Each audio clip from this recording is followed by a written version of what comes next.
A Bíblia se abre, Cristo é proclamado com poder. Vidas são transformadas pela graça infinita de Deus. Não perca a mensagem abençoada do culto deste domingo. Assista agora no YouTube ou ouça no Spotify e Secast.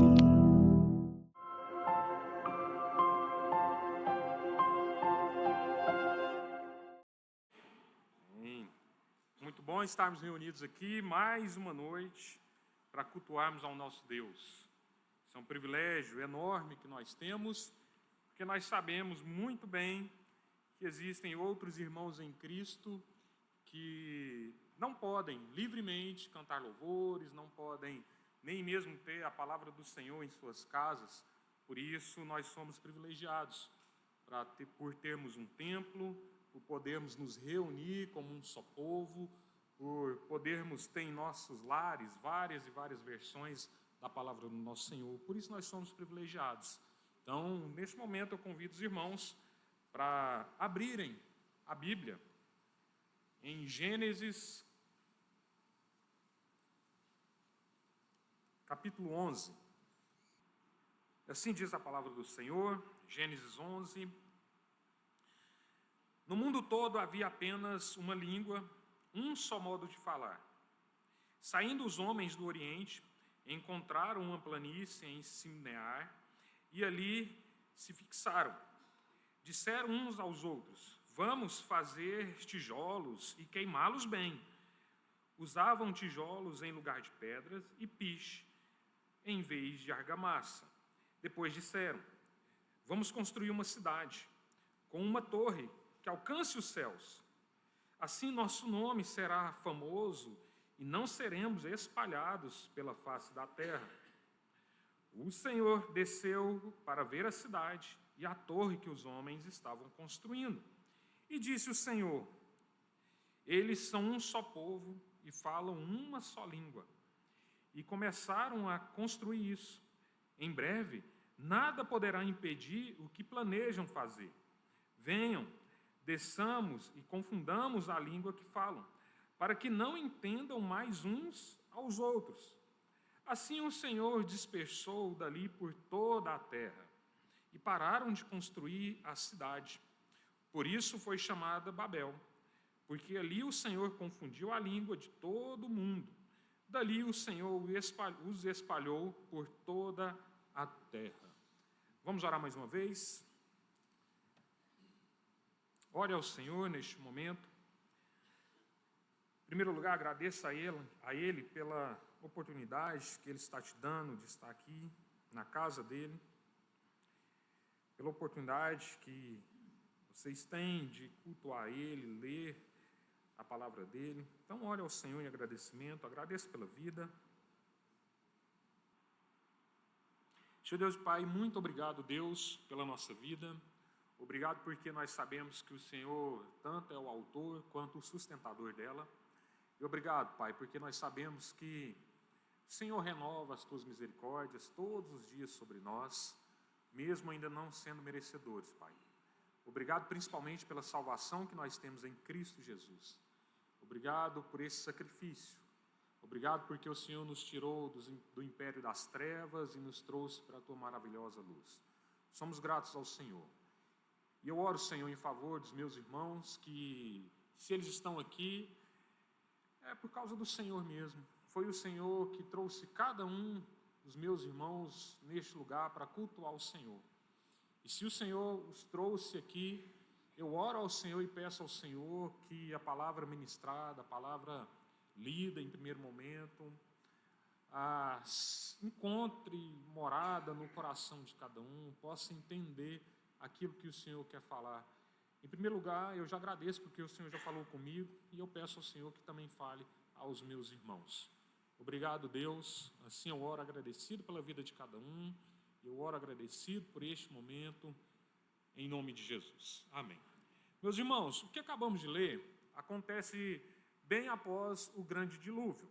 Mas, cronologicamente falando, esses versículos que nós lemos, capítulo 11, versículo 1 ao 9, ele deveria estar localizado após o capítulo 9, porém antes do capítulo 10.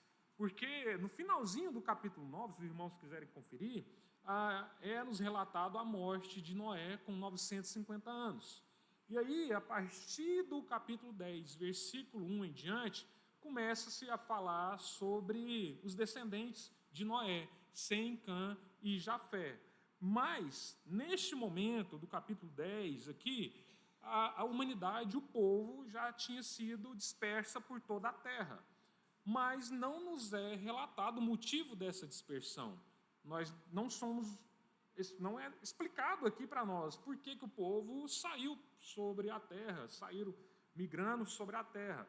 Porque é explicado justamente no capítulo 11, versículo 1 a 9, que nós acabamos de ler. E é que, nesses versículos, nós vemos o início dessa dispersão. E nesses primeiros versículos, vemos um período em que a humanidade ela carregava sobre si duas características. A primeira característica era falar um só idioma, e a segunda característica era que aquele povo era um povo nômade. Esse povo, ele peregrinava por sobre a terra em busca de bons locais para ficarem por determinado tempo. Eles migravam, se instalavam em determinada região e depois eles saíam fazendo viagem.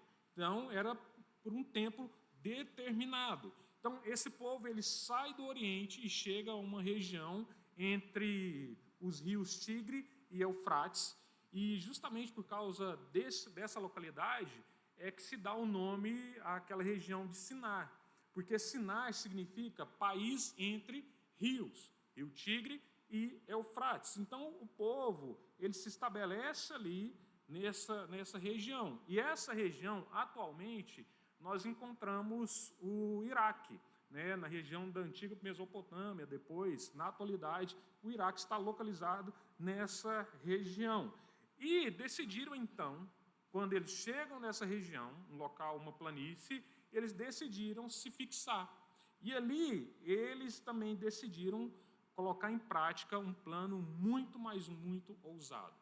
Eles decidiram construir uma cidade, e além de construir uma cidade, decidiram construir uma grande torre.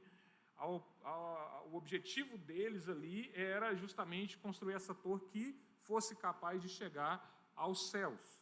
Um plano muito ousado. E essa torre ela é conhecida como Babel, ou mais conhecida ainda como Torre de Babel. Era uma torre que deveria chegar aos céus, tamanha ousadia que aquele povo tinha. E essa torre também tinha duas coisas de destaque. A primeira coisa é o seu formato, e também a segunda coisa era o seu objetivo, por que eles estariam construindo essa grande torre. E o seu formato era de um zigurate, como se fosse uma pirâmide, o formato de uma pirâmide construída em camadas, né? Então, começava com uma base muito larga e ia afunilando até o seu topo. E eles tinham o objetivo de fazer o quê? Chegar aos céus para poderem ficar mais próximos de Deus. Assim eles pensavam. E o que é interessante notar é que esse formato dessa grande torre, geralmente no seu topo, era reservado para a construção de um templo, de um lugar de adoração. Então, o que nós deduzimos? Deduzimos que, além dessa grande torre, além desse objetivo de chegar aos céus, eles tinham um objetivo de prestar culto para algum Deus. Nós sabemos que, infelizmente, o povo de Deus, durante todo o Antigo Testamento, ele foi um povo muito idólatra. Mas nós não sabemos se o objetivo deles, ao construir esse templo, seria adorar o Deus verdadeiro ou algum outro Deus falso que eles poderiam criar em seus corações. Mas o que era normal de se ter numa construção dessa era justamente ter um templo para adorar um Deus. E antigamente, as pessoas pensavam, ao olhar para as grandes montanhas que alcançavam as nuvens, elas pensavam que aquela montanha, por ser o ponto mais alto que eles poderiam observar, aquele pico daquela montanha era um lugar em que faria ligação entre o o céu divino, e a terra, entre nós humanos. Então, possibilitaria o homem entrar em contato direto com divindades. Então, o que eles faziam? Olha, vamos construir, o que eles pensavam? Vamos construir algo, né? Vamos construir essa torre, porque nessa região do Sinai era uma planície, então não tinha montanhas para eles subirem. Então, eles construíram, tinha esse objetivo de construir essa grande torre para substituir essas montanhas, para que eles pudessem entrar em contato direto com esses deuses. Então, a montanha ali que chegava às nuvens e ultrapassava as nuvens era um elo entre homem e o divino. Era o homem subindo aos céus, a tentativa de subir aos céus, e possibilitando os deuses descerem à terra. As pessoas olhavam as grandes montanhas com esse tipo de pensamento. Nós vemos várias vezes Deus se fazendo presente justamente no pico das montanhas. Então, as pessoas tinham esse tipo de pensamento. E a construção desses grandes edifícios da época tinha essa ideia de culto a Deus. Quando esses homens eles decidem construir a torre, eles tinham esse pensamento em mente. Nós vamos cultuar a um Deus. E, por curiosidade, eu fui pesquisar sobre os maiores edifícios da atualidade. E, atualmente, pelo menos até onde eu consegui pesquisar, em Dubai fica o maior edifício. O nome é Burj Khalifa, com 828 metros de altura. Meus irmãos, eu não faço ideia do que é chegar ao pé desse edifício e olhar para cima. Muito menos o que é entrar nele e olhar para baixo. Eu me lembro, quando eu era criança, que eu subi num prédio, num edifício, e eu fui na janela. Pus a mão na janela e olhei lá para baixo. Que arrependimento. Me deu uma vontade de deitar no chão. Não sei por que me deu essa vontade, mas quando eu olhei lá para baixo e vi aquelas pessoas desse tamanhozinho, as pernas balançaram. E eu falei, eu vou deitar aqui nesse chão. Um medo, né? um sentimento esquisito. Agora, isso foi em Brasília. Agora imagina você dentro desse edifício, lá em Dubai, olhando para baixo, 828 metros. Como que essa coisa fica de pé? É impressionante. E uma construção dessa chama a nossa atenção. Uma construção dessa brilha aos nossos olhos. Se eu tivesse a oportunidade, mesmo tendo essa experiência meio que traumática, eu queria com toda certeza entrar nesse prédio. Eu queria ver os céus. Eu queria estar acima das nuvens. Então, quando nós olhamos para Burj Khalifa e também diante das minhas pesquisas, eu notei que o objetivo da construção desse prédio se assemelha e muito ao objetivo da construção da Torre de Babel.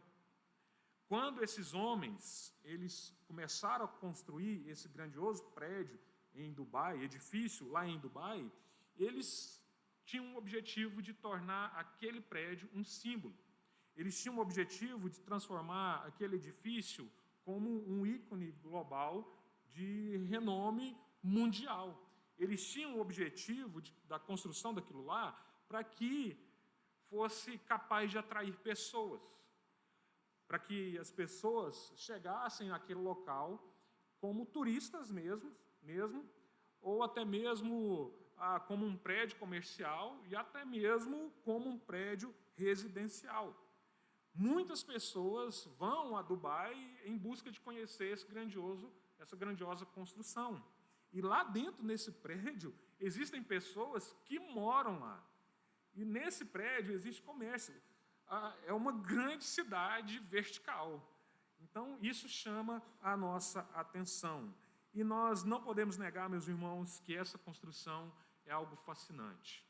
Depois, quando você for embora para sua casa, pesquise lá, Burj Khalifa, 828 metros de altura. E o prédio, esse edifício, é muito bonito. Então, é algo fascinante, algo que brilha aos nossos olhos. E essa construção ela só foi possível devido ao desejo do homem, devido à habilidade do homem e devido à ambição do homem. Se assemelha com a grande torre de Babel. O Burj Khalifa, se nós podemos dizer, é a grande torre de Babel da atualidade. A construção da torre, ela despertou no homem um sentimento de autoglorificação. Da mesma maneira que despertou nessas pessoas que construíram, foram vários engenheiros que se juntaram para construir esse grandioso prédio em Dubai. Então trouxe a eles um grau de orgulho, de bater no peito e falar assim, eu que ajudei a construir, foi eu o engenheiro principal. Então, quando aquelas pessoas começaram a construir a torre, então aflora esse sentimento de autoglorificação. E o objetivo em mente, ao construir essa torre, era para que seus nomes fossem lembrados através do tempo e para que eles não fossem espalhados por toda a região da terra, se tornando, então, aquele local, na mente deles, o centro do mundo, como essa grande torre lá de Dubai. Então, por que eles construíram aquilo ali?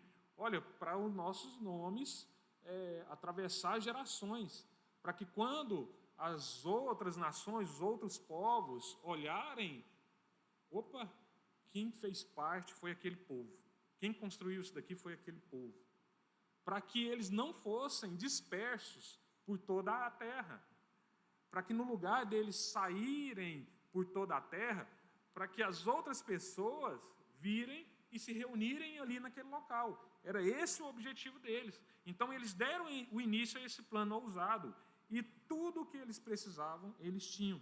Eles tinham o desejo de construir essa torre, eles tinham a habilidade para construir essa torre, e eles tinham a ambição para construir essa grandiosa torre. Então, Babel simbolizava a autoglorificação do homem. Era isso que aquela torre simbolizava. E justamente por causa dessa busca pela autoglorificação, de mostrarem as suas conquistas, de mostrarem e falar para as pessoas que eles foram capazes, de afirmarem que eles eram capazes de construir aquilo ali, algo que chegaria aos céus, que tudo deu errado. Eles queriam alcançar o céu, mas eles mesmos nem saíram do chão. Eles não conseguiram sair do chão. O homem é um ser ambicioso, e nós sabemos disso. Nós somos ambiciosos, e essa ambição os fez desejar conquistar e levar a alcançar grandiosos feitos. A nossa ambição faz isso conosco. Faz isso. Nos faz alcançar determinados objetivos. Nos faz alcançar sonhos, nos faz alcançar metas, porque nós somos seres ambiciosos. É um pleonasmo que eu vou falar, mas a ambição humana, ela nos faz alcançar as mais altas alturas, por causa da nossa ambição, por causa da nossa habilidade, por causa do nosso desejo. E quando nós ambicionamos alguma coisa, por vezes nós não medimos esforços e às vezes nós esquecemos das consequências. Porque por vezes também nós passamos até mesmo do limite. Passamos por cima de leis, passamos por cima da própria ética, passamos por cima até mesmo da moral. E, infelizmente, passamos por cima de quem? Do próprio Deus, por causa da ambição, por causa do desejo, por olhar e falar assim, eu consigo, eu tenho habilidade para isso. Então, eles buscaram se estabelecer como povo, eles aprimoraram as suas aptidões e eles buscaram romper o anonimato regional. Então, o que nós temos aqui é a ousadia do homem. Nós encontramos nesses versículos 1 a 9, principalmente, na verdade, os versículos 1 a 4, nós encontramos a ousadia do homem contra o plano de Deus. Aquelas pessoas que disseram, nos versículos 4 e 5, vamos construir uma cidade com uma torre que alcança os céus. Assim nosso nome será famoso e não seremos espalhados pela face da terra. Eles pagaram um alto preço. Eles decidiram desobedecer uma ordem direta dada por Deus. E essa ordem que Deus deu está no capítulo 9, versículo 7. Deus disse: mas vocês sejam férteis e multipliquem-se, espalhem pela terra e proliferem por toda ela. Essa é uma ordem dada, uma ordem direta, e ela foi dada por Deus. Não foi qualquer homem, não foi qualquer pessoa que simplesmente chegou ali e falou: olha, vocês precisam ir, vocês precisam povoar toda a terra. Não foi um homem que disse isso, foi Deus que disse: olha, vocês são férteis, multipliquem-se. E além de se multiplicar, espalhem-se por toda a terra. Essa foi uma ordem dada por Deus. E o plano de Deus não era para que eles se estabelecessem ali, se fixassem ali nessa região. Esse não era o plano de Deus, tornando então aquele local como o centro do mundo, como eles desejavam. Não é um plano de Deus. É para que eles continuassem se espalhando por toda a terra. É para que eles povoassem toda a terra. E por vezes, meus irmãos, nós nos parecemos como crianças diante de Deus. Quem tem filho aqui vai entender. Sabe quando você dá uma ordem para o filho? E eu sei muito bem disso. E o filho não faz aquilo que você falou. Pelo contrário, ele faz uma coisa nada a ver. Aí você chega e fala: mas, ô fulaninho, por que você fez isso? Aí ele olha e fala assim: uai, não sei. Já aconteceu com vocês, pais, isso? Ou acontece só comigo? Com toda certeza. O pai dá uma ordem direta ao filho: olha, faça isso e isso. Às vezes uma coisa até simples. E aí você vira as costas. Quando você volta para averiguar e ver se realmente ele cumpriu a sua ordem, porque você é autoridade sobre ele, ele fez algo nada a ver. Aí você faz assim: mas não é possível. Somos nós diante de Deus. Somos nós diante de Deus. Sabe por quê? Que os nossos filhos, e nós também, fazemos algo que não tem nada a ver com o que Deus nos manda fazer? Não tem nada a ver, os nossos filhos fazem coisas que não tem nada a ver com aquilo que a gente manda fazer, por causa do desejo de fazer aquilo que fez, porque ele tem a capacidade de fazer aquilo que fez, porque ele ambicionou fazer aquilo que fez. Por isso que os nossos filhos fazem coisas contrárias às nossas ordens. É por isso que nós, como filhos de Deus, fazemos as coisas contrárias às ordens do nosso Pai maior, do nosso Deus. É por isso que nós fazemos essas coisas. Porque nós desejamos fazer, porque nós temos a habilidade para fazer determinada coisa, porque nós ambicionamos fazer, mesmo que pareça uma atitude irracional, sem sentido. Essa ambição, ela corrompe o nosso coração. Ela nos afasta daquilo que Deus preparou para nós. Nós somos assim diante do nosso Senhor. E nós vemos nesses primeiros versículos o desejo, nós vemos aqui a capacidade e nós vemos também a ambição humana, refletida nesses 4 primeiros versículos. Meus irmãos, um exemplo bem simples. Nós sabemos que existem vários biomas sobre a Terra, são vários. E eu gostava muito de assistir Animal Planet, esses programas, né, de animais.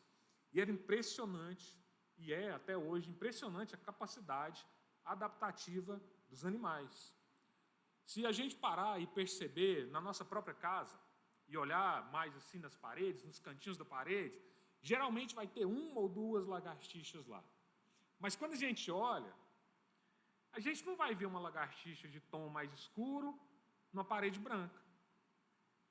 A gente também não vai enxergar, não vai ver uma lagartixa com a pele mais clara numa parede mais escura. Por quê? Porque está ligada à autossobrevivência, sobrevivência. Porque ela precisa se camuflar, não é? E nós também temos essa capacidade adaptativa, mas essa capacidade de adaptação que nós temos, ela vai além da sobrevivência. Olha só um exemplo. Todo mundo aqui gosta de Caldas Novas? É bom demais, né, Caldas Novas? Gente, nós vamos para Caldas Novas, entrar numa água torrando de quente, fervendo, mas a gente fica lá. Fica lá. É para sobrevivência? Não, é por prazer. É para satisfazer o quê? Desejo. Então, a nossa capacidade adaptativa, de adaptação mesmo, está ligada a N fatores. Prazer, desejo, satisfação, vencer limites. Também me lembro uma vez que eu fui a Caldas Novas e eu sou muito fraco com água quente. Sou muito fraco mesmo. Rapidinho a pressão já baixa, já fico mole. E ali, todo mundo conversando nessa piscina. Não, eu vou ficar. Deu um de durão, né? Até que eu tive que falar assim, não consigo não. Meus irmãos, a gente estava no 5º andar, entrei no elevador, fui andando para o elevador. Entrei no elevador, quando as portas fecharam, deitei no elevador. Não aguentei, eu não estava pronto e preparado para aquilo ali. Eu fiquei deitado, fui até o 5º andar deitado. Ainda bem que não apareceu ninguém. Eu não estava pronto, mas eu enfrentei a água quente, por satisfação, por desejo de estar ali com a turma. Não era para a minha sobrevivência, é para a autoglorificação mesmo. E isso acontece conosco, né, em várias outras áreas. Nós fazemos coisas que não deveríamos fazer por causa dessa autoglorificação, por causa dessa ambição, por causa desse desejo, porque eu consigo fazer, porque eu quero mostrar que sei fazer. E nós fazemos isso por várias e várias vezes. Na construção do período bíblico, era comum usar pedras e usar argila. Uma argila maleável quando úmida, porém quando ela secava, ela se tornava muito rígida. Então se encaixava ali as pedras, passava-se essa argila e ficava muito bem compactado, era muito difícil de rachar, porque era rocha, era pedra, e tinha essa argila. E quando nós olhamos aqui para esse povo, olha a capacidade que eles tiveram de se adaptarem a essa região que eles estavam. Porque essa região de Sinar, além de não terem as montanhas, para que eles chegassem próximo aos seres divinos, não tinha pedra, não tinha essa argila. Mas era fornecido ali o betume. Betume nós podemos encontrar quando Deus chama Noé e fala para ele construir a grande arca. Ele fala, olha, você vai betumar a arca por dentro e por fora, porque era esse betume que mantinha ligado ali a madeira. Então, naquele lugar, a natureza só tinha isso a oferecer, mas não tinha as pedras. Então, o que aquele povo decidiu fazer? Vamos fazer tijolos. Vamos fazer tijolos e vamos queimá-los.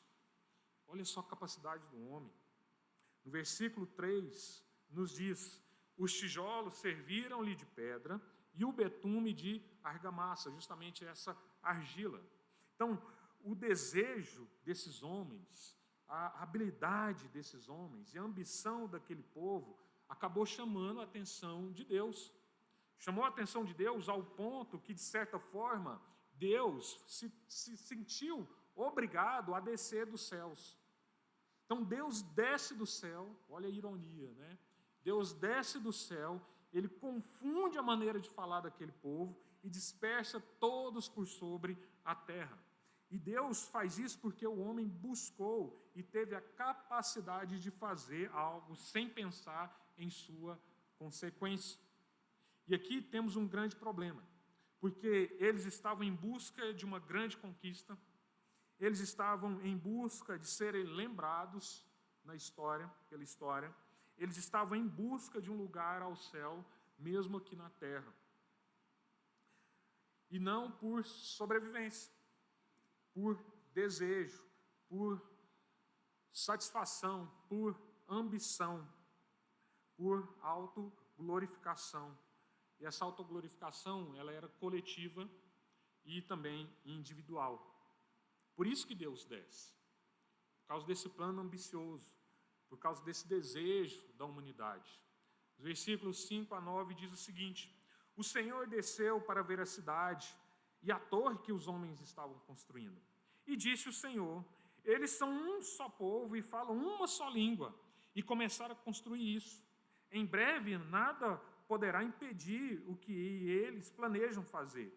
Venham, desçamos e confundamos a língua que falam, para que não entendam mais uns aos outros. Assim o Senhor os dispersou dali por toda a terra e pararam de construir a cidade.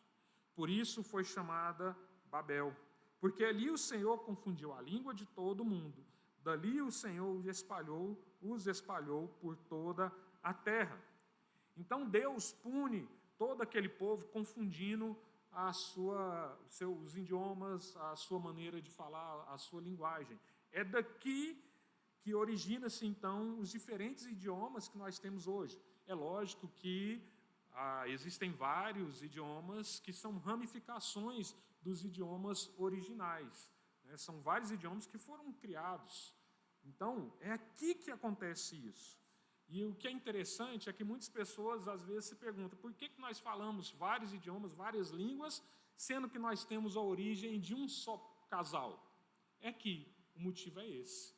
Por que nós falamos línguas diferentes? Por causa de Babel, por causa dessa ousadia daquele povo. Porque Deus dispersou e Deus confundiu os idiomas da humanidade.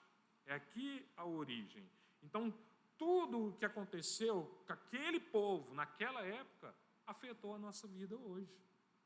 Afetou toda a humanidade. Porque toda a humanidade havia migrado do Oriente para Siná. O povo estava junto, o povo estava unido. Então, todos eles também foram o quê? Dispersos por toda a terra. Nós vemos aqui esse todo, né, o significado é de fato todo mundo, mas sem exceção. Porque às vezes nós falamos, todo mundo vai, mas não significa que todo mundo vai, todos vão. Não significa isso. Há exceções, mas aqui todos estavam unidos e reunidos como um só povo. E todos foram espalhados por sobre a terra. Porque isso daqui aconteceu para que o plano original de Deus fosse posto em prática. E esse plano original de Deus, Deus já tinha dito a esse povo: multipliquem-se, espalhem-se por sobre a terra.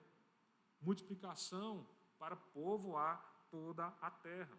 Então, meus irmãos, aqui o que nós encontramos nesse texto é uma divisão de um diálogo que acontece entre o diálogo do homem e o diálogo de Deus. Nós encontramos nos versículos 1 a 4 as palavras do homem. E o que é interessante é que o formato desse texto, ele é um quiasmo, existe uma brincadeira aqui de Deus. Nós encontramos o seguinte, versículos 1 a 4. O povo possuía um idioma e um discurso em comum. Um modo de falar e todos tinham o mesmo discurso. Eles tinham um mesmo plano. Vinde, façamos isso, façamos aquilo, façamos a cidade, façamos essa torre. Eles tinham o mesmo desejo. Edifiquemos para nós uma cidade e uma torre. Eles tinham o mesmo objetivo. Tornemos-nos célebre o nosso nome. Por que vamos construir essa cidade e essa torre? Para que nosso nome seja conhecido. Fizeram, então, tudo para que não fossem espalhados por toda a terra.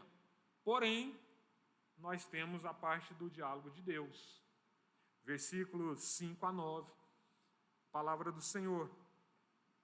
Deus reconhece a unidade daquele povo. São um só povo.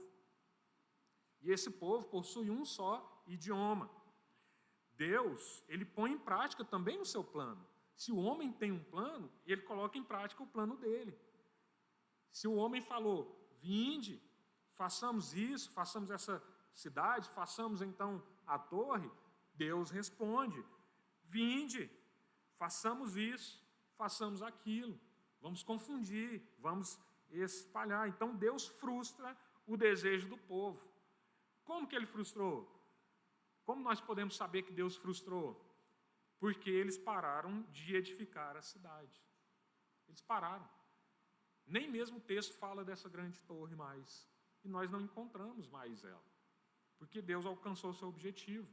E Deus causa então essa grande confusão chamado de Babel. E Babel caiu no esquecimento. Esse desejo do homem caiu no esquecimento.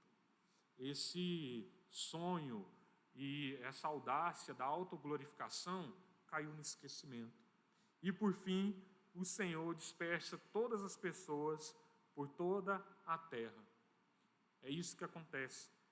E isso mostra, meus irmãos, uma mudança da perspectiva humana para a perspectiva divina. Isso nos mostra como os nossos planos, mesmo que por vezes planos engenhosos, planos bem bolados, planos que às vezes a gente pensa por longos períodos, né, aos nossos olhos, nossa, isso é muito bom de se fazer, mas quando a gente coloca diante, quando a gente compara com o plano de Deus, isso se torna fútil diante do plano soberano de Deus, Criador de todas as coisas. Quando a gente coloca para comparar, colocar na balança aquilo que eu tenho planejado por mim mesmo, diante do plano de Deus, qual que pesa mais? O plano de Deus, com toda certeza. Ele é Criador de todas as coisas. Foi Ele que me fez, foi Ele que te fez. Ele sabe como lidar conosco, porque Ele é o nosso dono. Agora nós não. Nós não temos nem... Nós precisamos conhecer de Deus, mas nós não conhecemos a totalidade de Deus. É por isso que nós devemos seguir o plano de Deus. Por isso nós devemos seguir o plano de Deus. Isso nos ensina uma lição muito clara. E essa lição às vezes dói. Na maioria das vezes dói. Qualquer sonho, qualquer plano, qualquer empreendimento que deixe Deus de lado, ou não esteja de acordo com o que Deus planejou, que não esteja de acordo com a vontade de Deus, o que acontece? Não será frutífero, não irá prosperar. Mesmo que você tenha o desejo, mesmo que você, meu irmão, tenha habilidade, mesmo que você tenha ambição, se Deus não fizer parte, não vai prosperar. Vai ter um limite, vai ter um prazo. Às vezes você acha que está andando, está fluindo. Não, mas vai chegar ao limite, vai ser vencido. Porque Deus não faz parte. E o Salmo 127, 1 nos mostra muito bem isso. Se o Senhor não fizer parte, se o Senhor não estiver ali, conosco, ao nosso lado, o suor que você derrama se torna vão. É tudo em vão. Porque Deus não faz parte. Vai cair no esquecimento.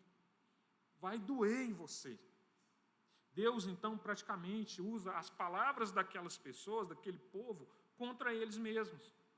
Deus reconhece a unidade, mas Deus falou assim, vocês têm um plano? Espera aí que eu também tenho. Vocês se reuniram como um só povo? Espera aí que eu vou espalhar vocês. Vocês não vão conseguir mais dialogar. Espera aí, eu dei um plano para vocês, vocês não querem seguir? Então vocês vão entender que o meu plano é superior ao desejo e à ambição de vocês. Espera aí, vocês querem se tornar conhecidos? O único que deve ser conhecido sou eu. Por isso que Deus faz o que faz. Então o homem estava em busca de subir aos céus, mas, por ironia, é Deus que desce ao homem. Deus então analisa tudo o que estava acontecendo e reconhece essa capacidade que temos de fazer o inimaginável. Deus reconhece isso. E principalmente quando nós estamos unidos, essa capacidade nossa aumenta muito mais ainda. Lembram? Eram um só povo, um só idioma.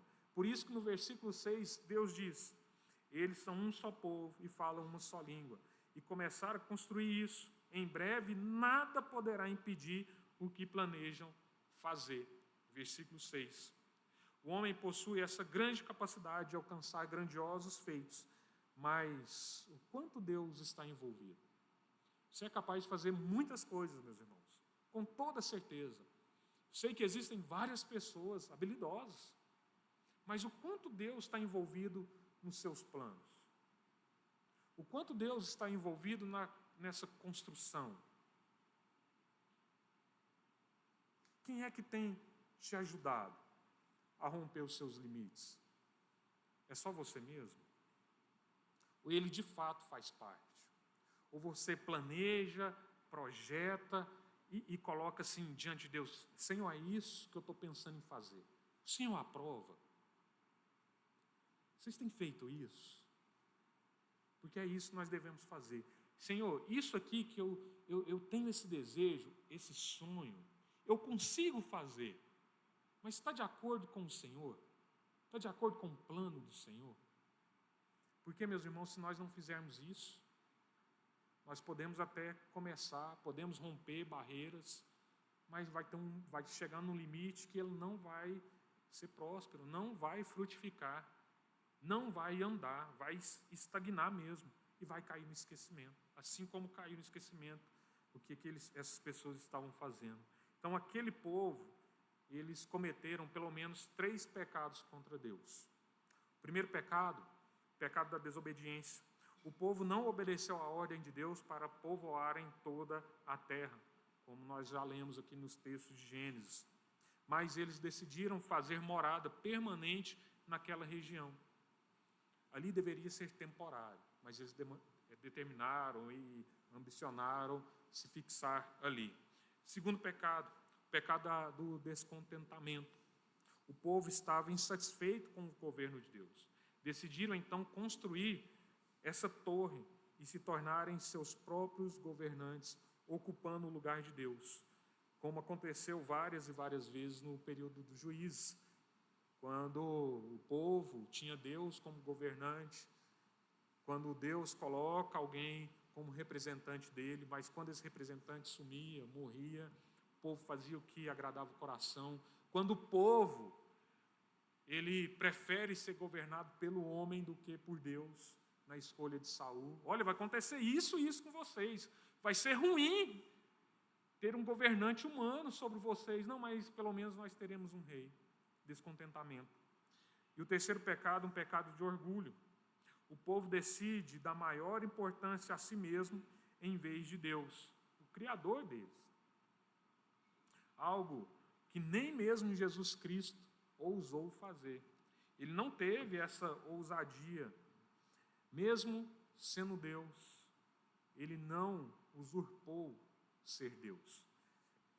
Filipenses capítulo 2, versículos 5 e 6 nos mostra isso. Jesus Cristo, sendo Deus, ele não usurpou ser Deus.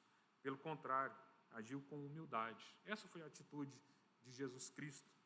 E o mais interessante nisso tudo, meus irmãos, é saber que Deus julga essa atitude, esses pecados daquele povo e as suas ações. Mas logo em seguida, se nós continuarmos lendo em sequência, principalmente o capítulo 12, versículos 1 a 3, Deus chama Abraão para abençoar todos os povos.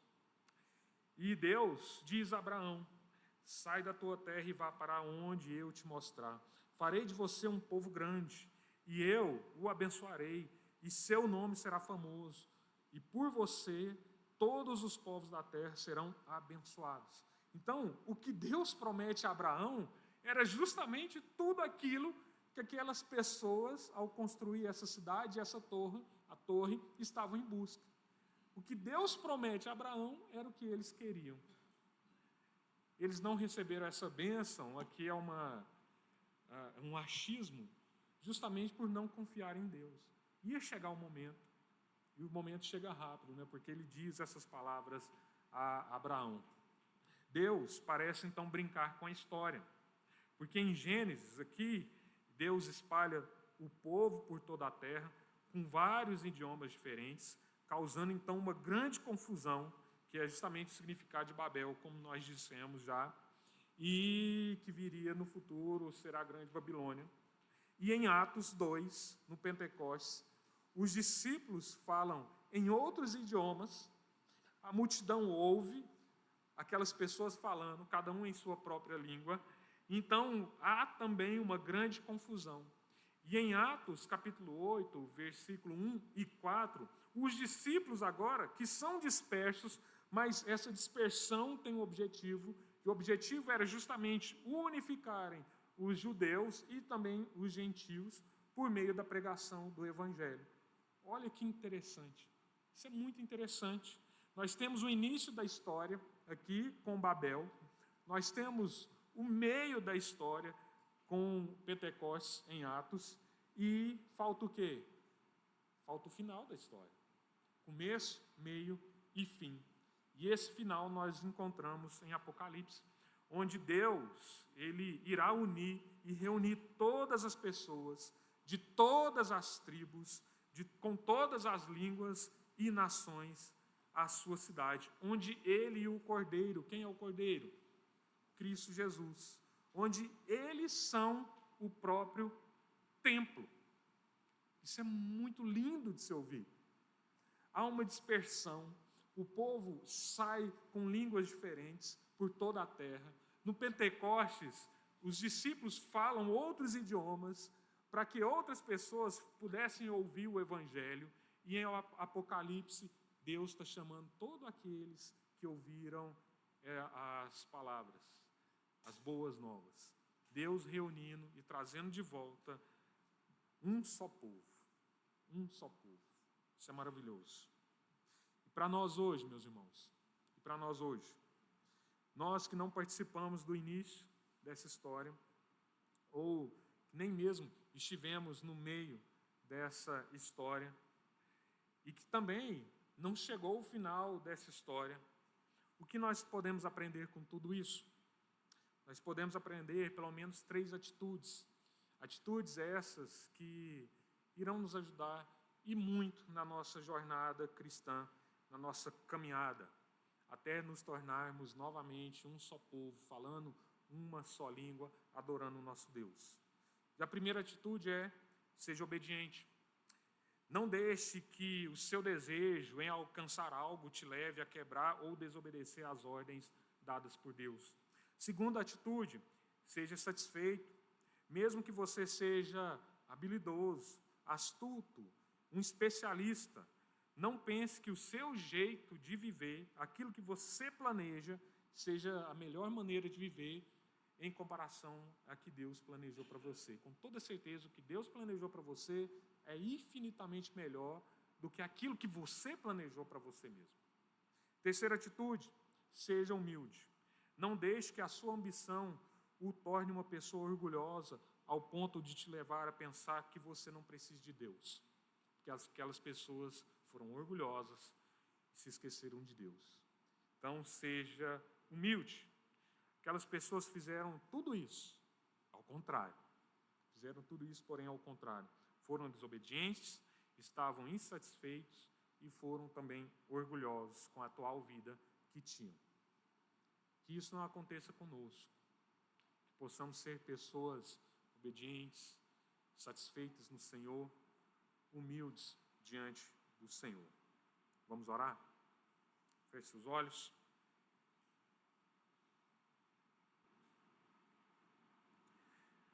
Senhor Deus e Pai, em nome de Jesus nós oramos ao Senhor.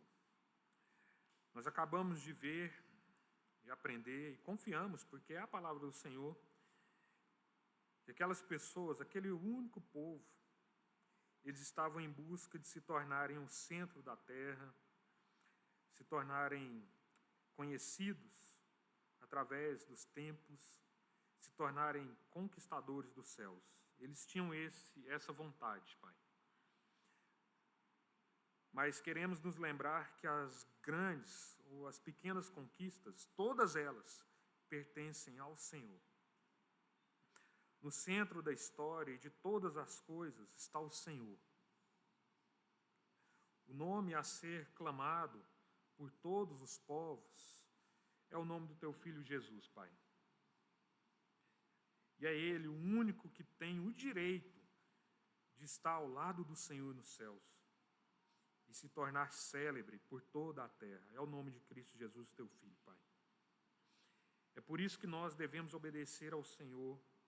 É por isso que nós devemos sentir essa satisfação no Senhor. É por isso que nós devemos agir com humildade diante do Senhor. Por causa dessas atitudes, seremos lembrados como filhos do Senhor. Habitaremos no céu ao lado do Senhor. E enquanto esse dia não chega, Pai, que possamos agir de acordo com tudo aquilo que o Senhor ordenou a nós. Amar o Senhor acima de todas as coisas, Deus. Porque se assim fizermos, benditos serão os nossos dias aqui na terra. Eu creio nisso, Pai. Eu creio nisso. Peço ao Senhor que nos abençoe. Peço ao Senhor que abra o nosso coração diariamente para a palavra do Senhor, que estejamos atentos para podermos ouvir a voz do Senhor, que nós sejamos guiados pelo Senhor, Deus. Nos ajude a viver da maneira que agrade o Senhor. Obrigado, Deus, porque como vimos aqui, um dia estaremos reunidos, todos, novamente, como um só povo, louvando e agradecendo o teu santo nome. Assim eu oro em nome de Jesus. Amém.